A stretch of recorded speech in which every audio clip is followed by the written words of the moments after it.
President of the Vice President of the...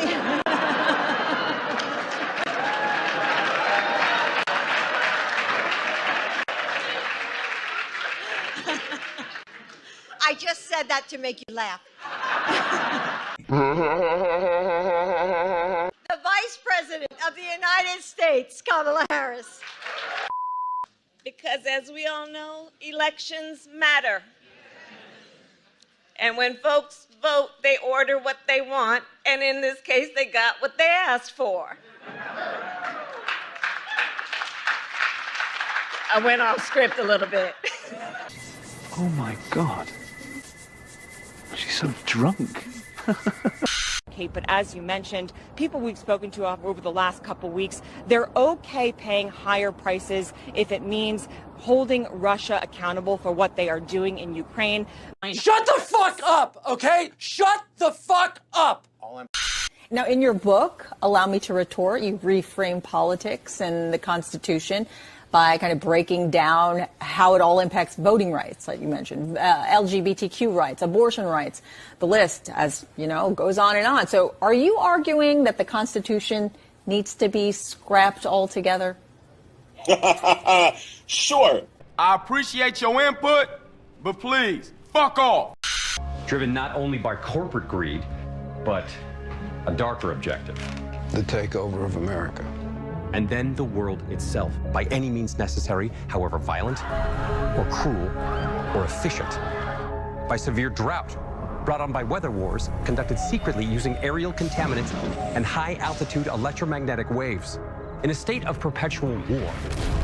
To create problem, reaction, solution scenarios to distract, enrage, and enslave American citizens at home. With tools like the Patriot Act and the National Defense Authorization Act, which abridge the Constitution in the name of national security.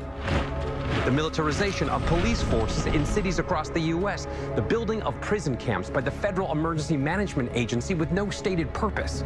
The corporate takeover of food and agriculture, pharmaceuticals and healthcare, even the military in clandestine agendas to fatten, dull, sicken, and control a populace already consumed by consumerism. And I encourage you all to go shopping more. A government that taps your phone, collects your data, and monitors your whereabouts with impunity. A government preparing to use that data against you when it strikes. And the final takeover begins. The takeover of America. By a well-oiled and well-armed multinational group of elites that will cull, kill, and subjugate. Happening as we sit here. It's happening all around us. The other shoe waiting to drop. It'll probably start on a Friday. The banks will announce a security action necessitating their computers to go offline all weekend. Digital money will disappear. They can just steal your money? Followed by the detonation of strategic electromagnetic pulse bombs to knock out major grids. What will seem like an attack on America by terrorists or Russia. You don't have to go to hell. You're in hell. This is hell. This is hell. This is hell. Because democracy basically means government by the people, of the people, for the people. But the people are retarded. Then strangled them, and finally dismembered their bodies. Right. Then do available. the homelessness and all that. And now, the voice you've been waiting for. There is a secret zone at the center of the world, and its sound is like razors through flesh. I'm here to turn up the volume.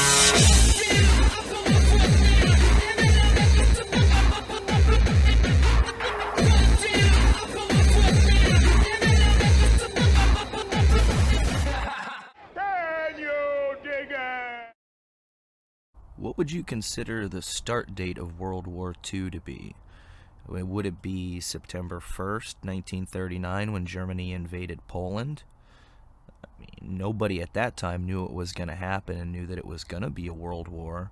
Would it be 2 days later when Britain and France responded by declaring war on them? It wouldn't be for almost 2 years later, until June of 41, that Germany and the USSR had their falling out over which leader had the cooler mustache and went to war with each other. And it was more than 6 months after that before the US finally got involved in the war. Of course, if you ask a search engine like Google, when did World War II start, they'll simply say, oh, well, it was September 1st, 1939. But the people that were fighting in the war at that time didn't even realize they were fighting in a world war. Why do I bring this up? Well, because if what is happening right now escalates into World War III, it would mean that the war has already started. But I'm sure that they won't let that happen this time. I'm sure we'll be sending our best and brightest over there to try to smooth... we sent Kamala Harris to Poland to act as an emissary of U.S. resolve. This is some bullshit.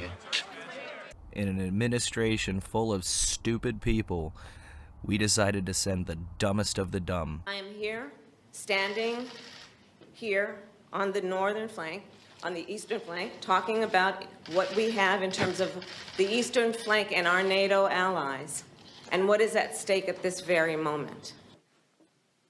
You know, I'm chuckling, but it's not funny, folks. This is our representative. Can't figure out if she's on the northern, the eastern. She can't figure out where she is. Yes, the northern flank. Translation: Kamala Harris was in Poland today, and she had some things to say about things she's seen. But we all watched the television coverage of just yesterday. That's on top of everything else that we know and don't know yet, based on what we've just been able to see. And because we've seen it or not doesn't mean it hasn't happened. Are you scared? Are you scared yet? Because you should be, because that woman represents the United States and likely represents NATO to try and keep us out of World War III. Translation for her: I'm going to stand here and try very hard not to cackle and say a bunch of stuff about nothing to make it seem like I know what I'm talking about, and I'm also helping. But Kamala couldn't just manage the no-cackle part of it, could she? Europe is facing its biggest refugee crisis since World War II. In the 2 weeks since Russia invaded Ukraine, 2.4 million people have fled the country. But a refugee crisis is right up Kamala's wheelhouse, right? And she responded to a question about it the only way she knows how. Is the United States willing to make a specific allocation for Ukrainian refugees? Okay. A friend in need is a friend indeed.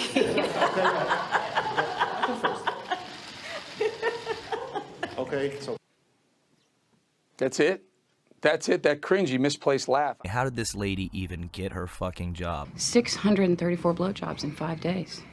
Yeah, she did such a great job with our southern border crisis. Let's send her over there to smooth things out with the fucking possible nuclear holocaust. Brilliant.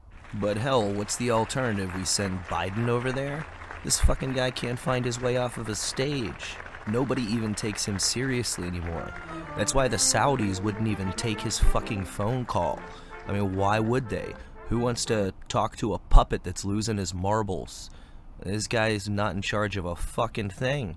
He's not even in charge of wiping his own ass. Half the time, I bet he doesn't even know where his nose is. But we're still pretending like he's in charge. He ain't in charge of jack shit. And now, the past few days, U.S. intelligence has been saying that Russia may be preparing to conduct a false flag chemical attack. Would these be the same intelligence services that lied through their fucking teeth to get us to invade Iraq and wind up killing over 1 million people?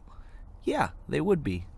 But I'm sure they can be totally trustworthy now. I mean, after all, there was people that got... No, that's right, they just said it was faulty intelligence.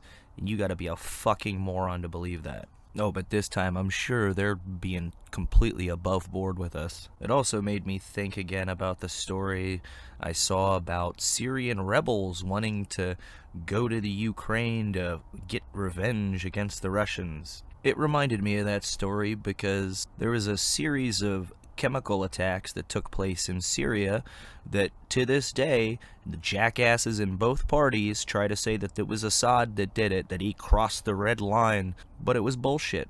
It was the fucking rebels that launched those chemical attacks. And anybody with some critical thinking and a little discernment knew that right off the bat. Why would Assad do the one thing that would possibly get other countries involved in that war when he is already winning the fucking war? Of course, later investigators came in and they said, yeah, no, it was the fucking rebels that did it.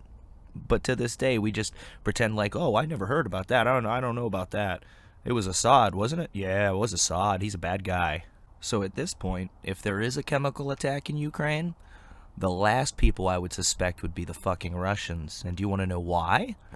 Because that would be completely counterintuitive. I mean, what they're trying to do is not get NATO countries involved because they don't want this to turn into a wider war. They want to wrap this up nice and neat. So the last thing you would want to do is launch a chemical attack that would outrage countries so bad they might have to join in. But we need something to distract from the fact that it's now come out that yes, there were biolabs in the Ukraine funded and built by US dollars. The attempt to squash that story coming out sure did fail miserably. You know, in the words of my Irish Catholic grandfather, a bunch of malarkey. There's nothing to it. It's classic Russian propaganda. And I wouldn't, if I were you, I wouldn't give it a drop of ink worth paying attention to. Yeah, but can you explain to us has there been any relationship between the? We are not developing biological or chemical weapons inside Ukraine. It's not happening. They have a large biological and chemical weapons program. So it's a pattern, but they also have the capacity.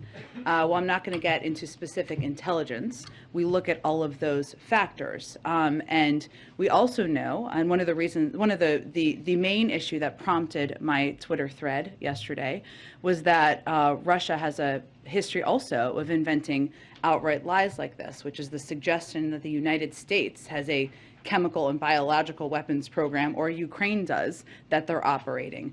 Russia is the country that has a chemical and biological weapons programs. Oh, what do you know? U.S. officials are denying involvement in producing biological weapons?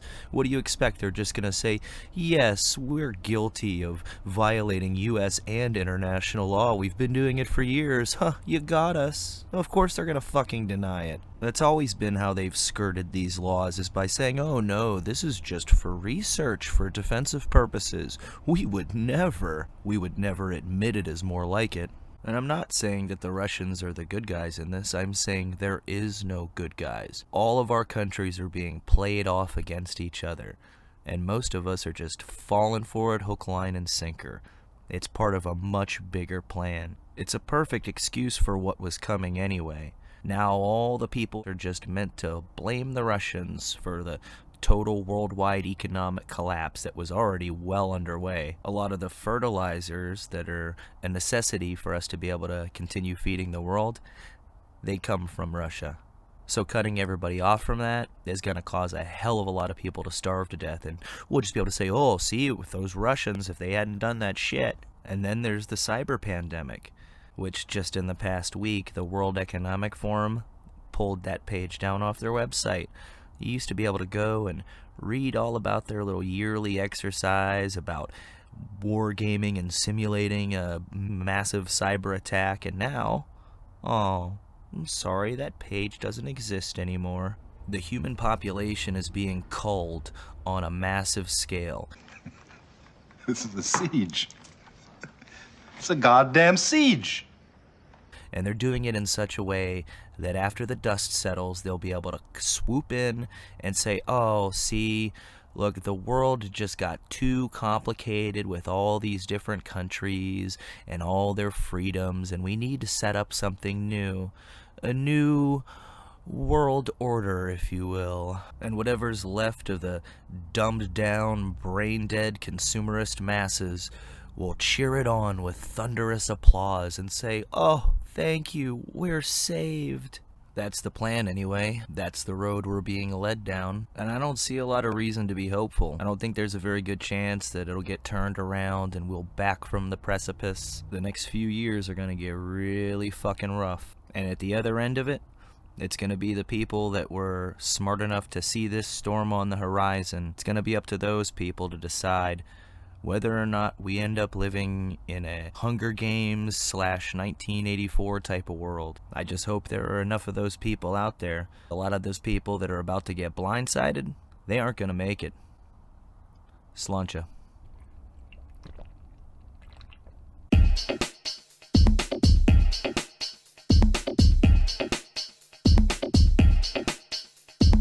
All I have in this world is my thoughts and my words, and I don't break them for no one. You understand? So say good night to the bad guy. So say good night to the bad guy. So say good night to the bad guy.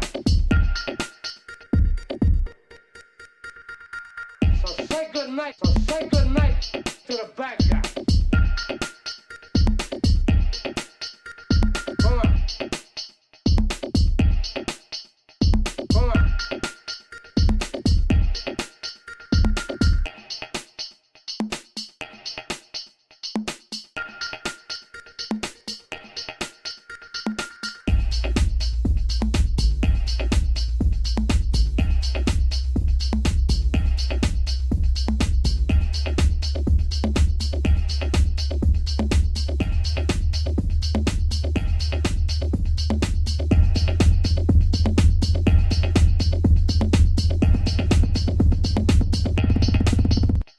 Come on.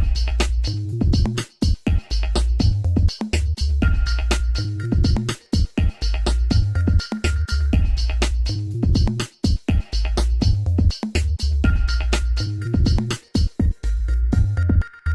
So say good night to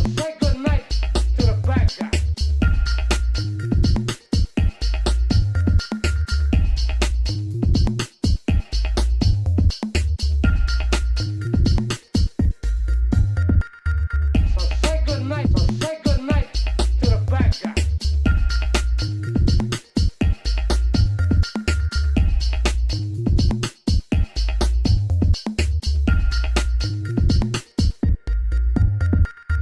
So say good night to the bad guy. So say good night to the bad guy.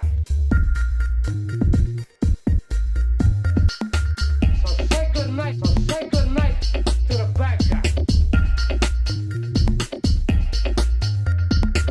So say good night. So say good night. So say good night to the bad guy. So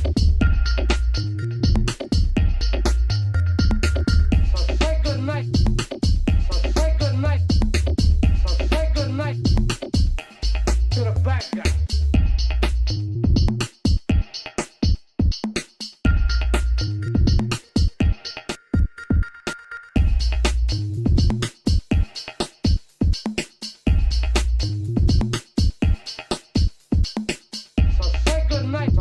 good night to the bad guy.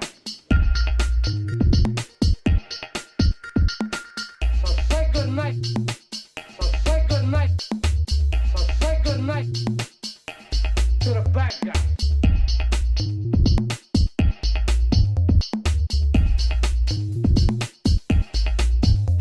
I told you, don't fuck with me. I told you, don't fuck with me. I told you, don't fuck with me. I told you, don't fuck with me. You stupid fuck. Look at you now.